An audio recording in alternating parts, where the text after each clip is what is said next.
வணக்கம். நியூஸ் ஃபர்ஸ்டின் உலக முக்கிய செய்திகள். முதலில் தலைப்புச் செய்திகள். அரசு ஊழியர்களை அதிரடியாக பணிநீக்கம் செய்த ட்ரம்ப். ஏர் இந்திய விமான விபத்து வெளியான முதற்கட்ட விசாரணை அறிக்கை. அடுத்தடுத்து தவறான முடிவெடுத்து உயிரிழக்கும் இஸ்ரேலிய ராணுவ வீரர்கள். இஸ்ரேலில் தோண்டி எடுக்கப்படும் சடலங்கள் பழி தீர்க்கும் ஈரான். கட்டாரில் உள்ள விமானப்படை தளத்தை தாக்கியதாக ஒப்புக்கொண்ட அமெரிக்கா. இஸ்ரேல் நோக்கி விரைந்த அமெரிக்காவின் ராணுவ கப்பல். கொரிய தீபகற்பத்தில் B-52H விமானங்கள் வடகொரியாவுக்கு சவால் விடும் அமெரிக்க கூட்டணி. மியான்மரில் புத்த மடாலயம் மீது வான்வழி தாக்குதல் 23 பேர் பரிதாபமாக உயிரிழப்பு. விண்வெளியிலிருந்து 14ஆம் தேதி பூமிக்கு திரும்பவுள்ள இந்திய விண்வெளி குழு. தொடர்பான விரிவான செய்திகள். அமெரிக்க அரசு ஊழியர்களில் 1300 பேரை பணி நீக்கம் செய்ய ஜனாதிபதி ட்ரம்ப் உத்தரவிட்டுள்ளதாக வெளிநாட்டு ஊடகங்கள் செய்தி வெளியிட்டுள்ளன. அமெரிக்க ஜனாதிபதியாக கடந்த ஜனவரி மாதம் 2ஆம் முறையாக டொனால்ட் ட்ரம்ப் பதவியேற்றது முதல் பல்வேறு நிர்வாகம் சீர்திருத்த நடவடிக்கைகளை எடுத்து வருகின்றார். இந்நிலையில் அமெரிக்காவின் வெளியுறவுத்துறையில் உள்ள 1300 ஊழியர்களை பணி நீக்கம் செய்ய ட்ரம்ப் உத்தரவிட்டுள்ளார். அதன்படி அமெரிக்காவில் உள்ள உள்நாட்டு பணிகளில் ஈடுபட்டு வந்த 1107 பணியாளர்கள், வெளிநாட்டு பணிகளை மேற்கொண்டு வந்த 246 பணியாளர்கள் பணி நீக்கம் செய்யப்பட்டுள்ளதாக தெரிவிக்கப்பட்டுள்ளது. மேலும் நிர்வாக மறுசீரமைப்பின் ஒரு பகுதியாகவே இவர்கள் பணி நீக்கம் செய்யப்பட்டுள்ளதாக அமெரிக்காவின் செய்திகள் தெரிவிக்கின்றன. கடந்த ஜூன் மாதம் 12ஆம் தேதி அகமதாபாத்தில் இடம்பெற்ற விமான விபத்து குறித்த 15 பக்கங்கள் கொண்ட முதற்கட்ட அறிக்கை இன்று வெளியாகியுள்ளது. அதன்படி விபத்துக்குள்ளான ஏர் இந்திய விமானத்தின் கருப்பு பெட்டியிலிருந்து மீட்கப்பட்ட உரியாளர்களை வைத்து விசாரணை பணியகம் அறிக்கை ஒன்றை தயார் செய்து வெளியிட்டுள்ளது. விமானம் புறப்பட்ட 32 நொடிகளில் 2 இயந்திரங்களும் திடீரென பழுதானதே விபத்துக்கு காரணம் என்று அந்த அறிக்கையில் தெரிவிக்கப்பட்டுள்ளது. விமானத்தின் இயந்திரங்களுக்கான எரிபொருள் விநியோகம் தடைப்பட்டதாக தெரிய வந்துள்ளது. இதனால் விமானம் மேல் எழும்ப முடியாமல் விழுந்து நொறுங்கியுள்ளது. இதற்கிடையில் அறிக்கையில் விமானம் புறப்பட்ட சில நொடிகளிலேயே 2 விமானிகள் பேசிக்கொண்ட தகவல்கள் வெளியாகியுள்ளன. அதன்படி ஒரு விமானி மற்றொரு விமானியிடம் எரிபொருள் செல்லும் வேல்வை ஏன் அடைத்தீர்கள் என கேட்டுள்ளார். அதற்கு தான் அடைக்கவில்லை என மற்றொரு விமானி பதிலளித்திருப்பதும் விசாரணை அறிக்கையில் தெரிய வந்துள்ளது. முதற்கட்ட அறிக்கை வெளியான நிலையில் விசாரணை தொடரும் எனவும் முழுமையான அறிக்கை வெளிவர இன்னும் 6 மாதங்கள் ஆகும் என்றும் விமான விபத்து குறித்த புலனாய்வு அமைப்பு தெரிவித்துள்ளது. காசா போரில் ஈடுபடுத்தப்பட்ட இஸ்ரேலிய ராணுவ வீரர்கள் அடுத்தடுத்து தவறான முடிவெடுத்து உயிரிழந்துள்ளதாக தகவல்கள் வெளியாகியுள்ளது. தெற்கு இஸ்ரேலில் உள்ள தெய்மன் ராணுவ தளத்தில் இஸ்ரேலிய ராணுவ வீரர் தன்னைத்தானே சுட்டுக் கொன்று தவறான முடிவெடுத்துள்ளார். இவர் கடந்த 1 மாதத்துக்கு முன்னர் இந்த ராணுவ தளத்துக்கு வந்துள்ளார். இவரின் நெருங்கிய நண்பர்களில் ஒருவர் கடந்த மாதம் காசாவில் நடந்த குண்டுவெடிப்பில் பலியாகியுள்ளார். சுமார் 1 மாதத்துக்கு முன்பு இவருக்கு எதிராக விசாரணை தொடங்கப்பட்டது. கோலானே பிரிகேட்டின் உறுப்பினரான இந்த வீரர் ராணுவத்தினரால் விசாரிக்கப்பட்ட பின்னர் தவறான முடிவெடுத்துக் கொண்டுள்ளார். தூங்கிக் கொண்டிருந்த மற்றொரு வீரரின் துப்பாக்கியை எடுத்து தன்னைத்தானே சுட்டுக் கொண்டுள்ளதாக தெரிவிக்கப்படுகிறது. இவருக்கு முன்னதாக கடந்த ஞாயிற்றுக்கிழமை காசா போரினால் ஏற்பட்ட மனநல பிரச்சினைகள் காரணமாக வடக்கு நகரமான சபீட்வுக்கு அருகிலுள்ள ஒரு காட்டில் ரிசர்வ் வீரர் ஒருவர் தன்னைத்தானே சுட்டுக் கொண்டுள்ளார். இஸ்ரேல் ஹயோம் செய்தித்தாளின் புள்ளி விவரங்களின்படி 2024ஆம் ஆண்டில் 21 வீரர்கள் தற்கொலை செய்து கொண்டனர். இதுகுறித்து இஸ்ரேலிய ராணுவம் மனநல ஆலோசனைக்கான உதவி மையங்களை நிறுவி மனநல ஊழியர்களின் எண்ணிக்கை அதிகரித்துள்ளது. இருப்பினும் போர் காரணமாக ஏற்படும் மன அழுத்தத்தால் வீரர்கள் பாதிக்கப்படுவது தொடர்கிறது என தெரிவிக்கப்பட்டுள்ளது.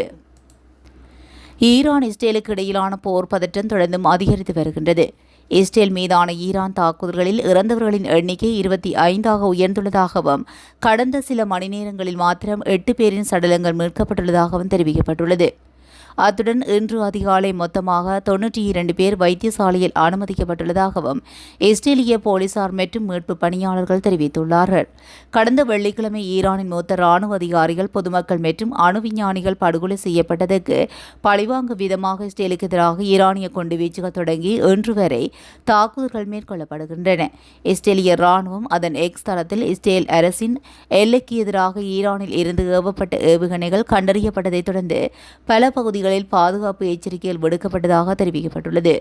அத்துடன் ஈரானின் அச்சுறுத்தலை அகற்றவும் தேவையான இடங்களில் இடைமறித்து தாக்கவும் பணிபுரியும் போது மக்கள் உள்நாட்டு முன்னணி கட்டளையின் அறிவுறுத்தலுக்கு அமைய கீழ்ப்படிய வேண்டுமென்று இஸ்ரேலிய ராணுவம் அழைப்பு விடுத்துள்ளது. ஈரானின் ஏவுகணைகள் கட்டாரில் உள்ள விமானப்படை தளத்தை தாக்கியதாக அமெரிக்கா ஒப்புக்கொண்டுள்ளதாக வெளிநாட்டு ஊடகங்கள் செய்தி வெளியிட்டுள்ளன. ஈரானில் உள்ள அணு ஆராய்ச்சி மையங்களை குறிவைத்து கடந்த மாதம் 13ஆம் தேதி இஸ்ரேல் தாக்குதல் நடத்திய நிலையில் இஸ்ரேல் ஈரானிடையே போர் வெடித்தது. 12 நாட்கள் நீடித்த இந்த போரின் போது இஸ்ரேலுக்கு ஆதரவாக ஈரான் அணு ஆராய்ச்சி மையங்கள் மீது அமெரிக்கா தாக்குதல் நடத்தியது. அமெரிக்காவின் குண்டுவீச்சு விமானம் மூலம் ஈரான் அணு ஆராய்ச்சி மையங்கள் மீது குண்டுகள் வீசப்பட்டன. இதற்கு பதிலடியாக கட்டாரில் உள்ள அமெரிக்க விமானப்படை தளம் மீது கடந்த மாதம் 23ஆம் தேதி ஈரான் ஏவுகணை தாக்குதல் நடத்தியது. கட்டாரில் உள்ள அல் அடிட் விமான படைத்தளத்தில் அமெரிக்காவின் படைகள் நிலைநிறுத்தப்பட்டிருந்த நிலையில் அந்த விமான படைத்தளத்தை குறிவைத்து ஈரான் ஏவுகணை தாக்குதல் நடத்தியதும் இந்த ஏவுகணைகள் வான் பாதுகாப்பு அமைப்பால் தகர்க்கப்பட்டதாகவும் தகவல் வெளியானது. இந்நிலையில் ஈரானின் ஏவுகணைகள் கட்டாரில் உள்ள விமான படைத்தளத்தை தாக்கியதாக அமெரிக்கா ஒப்புக்கொண்டுள்ளது. இந்த தாக்குதலில் விமான படைத்தளம் பாதிக்கப்பட்டதாகவும் ஆனால் உயிரிழப்பு சம்பவங்கள் எதுவும் ஏற்படவில்லை என்றும் அமெரிக்காவின் பாதுகாப்புத்துறை செய்தி தொடர்பாளர் இன்று தெரிவித்துள்ளார். காசாவை அழித்து தரைமட்டம் ஆக்குவதற்காக அமெரிக்கா இஸ்ரேலுக்கு இராணுவ தளவாட கப்பல் தொகுதியொன்றை அனுப்பியுள்ளது. இது தொடர்பான காணொளி தற்போது வெளியாகியுள்ளதுடன் சமூக ஊடகங்களிலும் வைரலாகி வருகிறது. இஸ்ரேலிய ராணுவத்துக்கான ஏராளமான D9 புல்டோசர்கள் அமெரிக்காவிலிருந்து பல மாத தாமதங்களுக்கு பிறகு இஸ்ரேலுக்கு வந்து சேர்ந்துள்ளது. ஹைபா துறைமுகத்தில் உள்ள கப்பலில் இருந்து இஸ்ரேல் வந்தடைந்த ஹெட்டர் மில்லர் D9 புல்டோசர்கள் மற்றும் IDF தரைப்படைகளுக்கான பிற உபகரணங்கள் இறக்கப்படும் காட்சிகளும் குறித்து காணொலியில் காணப்படுகின்றது. இதேவேளை கடந்த நவம்பரில் காசாவில் வீடுகளை இடித்து தள்ள பாரிய வாகனங்களை IDF பயன்படுத்தியதனால் D9 புல்டோசர்களின் விற்பனையை பைடன் நிர்வாகம் நிறுத்தி வைத்தது. ஹமாஸால் வீடுகள் பயன்படுத்தப்பட்டதாக IDF கூறியதுடன் அந்த அமைப்பு பொதுமக்களை மனித கடியங்களாக பயன்படுத்துவதாகவும் குற்றம் சாட்டியது. ட்ரம்ப் பதவியேற்றதும் இஸ்ரேலுக்கு ஆயுத விற்பனையை தடுக்க முந்தைய நிர்வாகத்தால் எடுக்கப்பட்ட பல நடவடிக்கைகள் ரத்து செய்யப்பட்டு மீண்டும் ஆயுதம் வழங்கும் நடவடிக்கை தொடங்கப்பட்டது. கடந்த அக்டோபர் 7, 2023 அன்று தொடங்கியதிலிருந்து இன்று வரை 870 கார்கோ விமானங்களும் 144 கப்பல்களும் 1,00,000 டன்களுக்கும் அதிகமான ஆயுதங்கள் மற்றும் ராணுவ உபகரணங்களை அமெரிக்கா இஸ்ரேலுக்கு வழங்கியுள்ளதாக பாதுகாப்பு அமைச்சகம் கூறுகிறது. இஸ்ரேலின் வரலாற்றில் அமெரிக்காவிடமிருந்து பெற்ற மிகப்பெரிய ராணுவ உபகரண உதவி இவையாகும் என்பதும் குறிப்பிடத்தக்கது. தென்கொரியா, அமெரிக்கா மற்றும் ஜப்பான் ஆகியவை B-52H குண்டுவீச்சு விமானங்களை பயன்படுத்தி வான் பயிற்சி நடத்தியுள்ளதாக சர்வதேச ஊடகங்கள் செய்தி வெளியிட்டுள்ளன. இதன்படி ஜூலை மாதம் 11ஆம் தேதி 2025 அன்று கூட்டு வான் பயிற்சியை B-2 ஸ்பிரிட் விமானங்களை பயன்படுத்தி நடத்தியுள்ளதாக கூறப்படுகின்றன. B-2 ஸ்பிரிட் ஸ்டெல்த் குண்டுவீச்சு விமானங்கள் மிகவும் மேம்பட்ட ரேடரில் புலப்படாத தொழில்நுட்பம் கொண்டவை. இவை முக்கியமாக அமெரிக்காவின் நீண்ட தூர தாக்குதல் பணிகளுக்கு பயன்படுத்தப்படுகின்றது. மாறாக B-2 விமானங்கள் ஜூன் 2025 ஈரானின் அணு வசதிகள் மீதான தாக்குதலில் பயன்படுத்தப்பட்டிருந்தன. இந்நிலையில் இந்த பயிற்சி வடகொரியாவின் அச்சுறுத்தலுக்கு எதிரான ஒரு வலுவான செய்தியாக அமைந்துள்ளதாக கூறப்படுகிறது.